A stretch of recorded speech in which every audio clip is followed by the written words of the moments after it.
Good evening. So again, I want to talk about past lives. Now, I thought maybe I should be systematic in the way I talk about this subject, but I can't.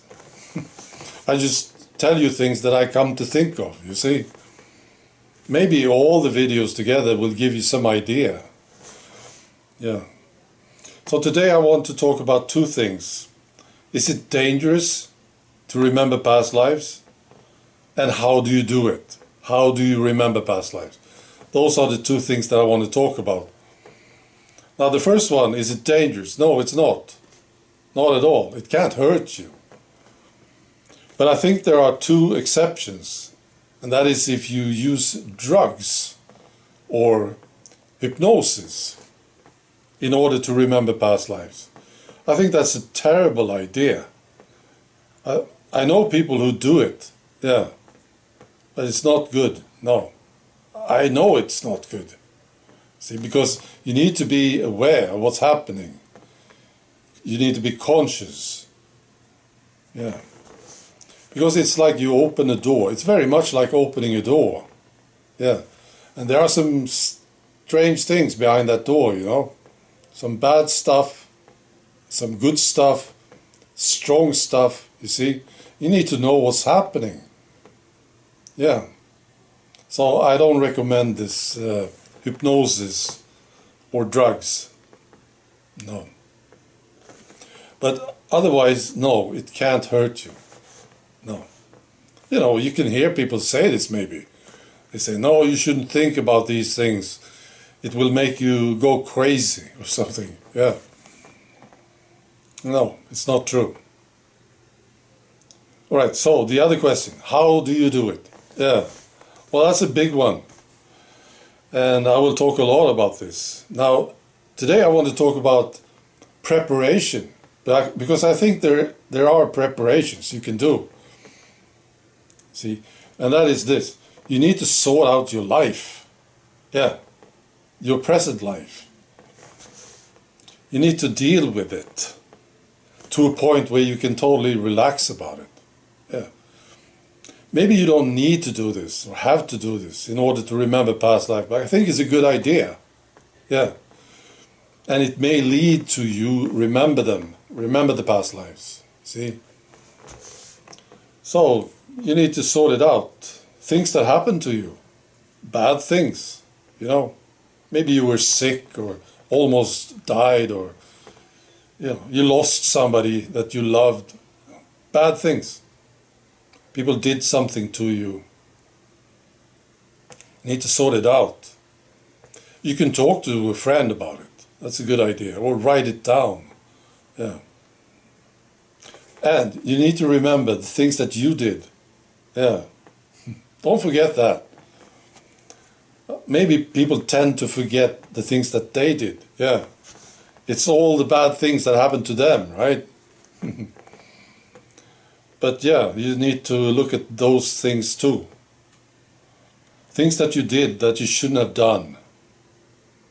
Or things that you should have done and didn't do, you know.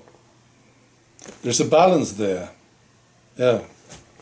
If you just focus on the things that people did to you, you will become, I think, you will become a whining, pathetic victim.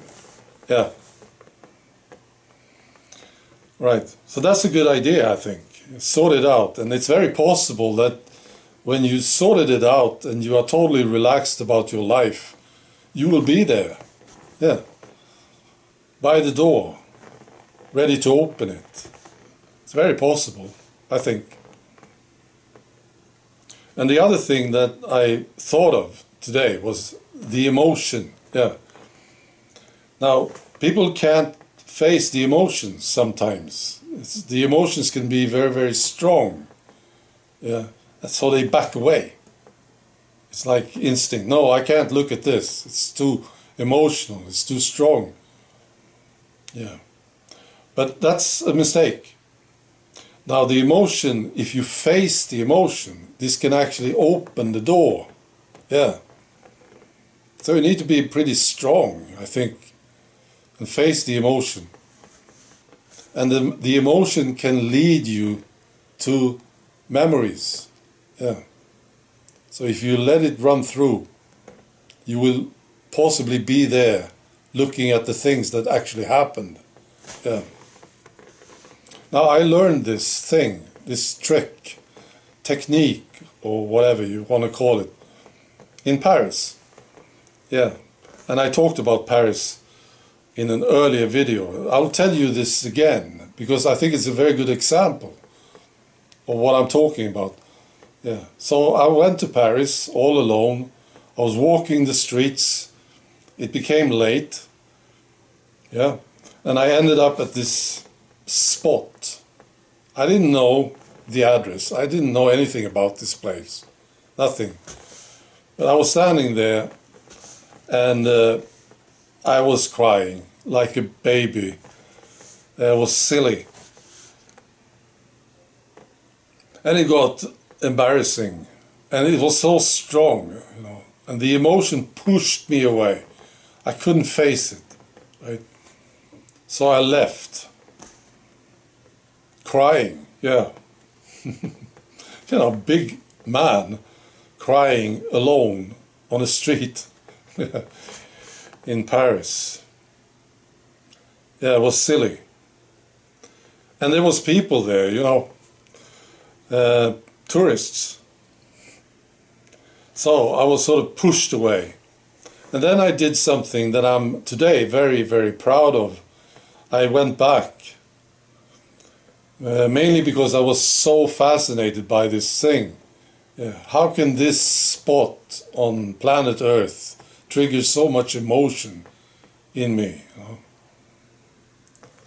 So I went back later and I stayed. This time I stayed until I was done. Yeah. I sort of instinctively understood that this was important and that it would lead to something. And I was correct. Because when I was done with the emotion, it left me. I was done. Then I started to see.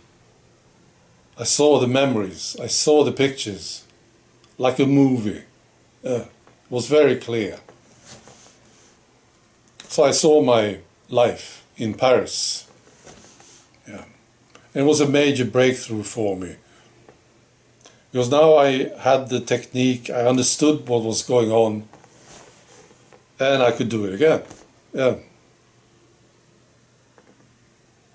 Right. That's all. Bye.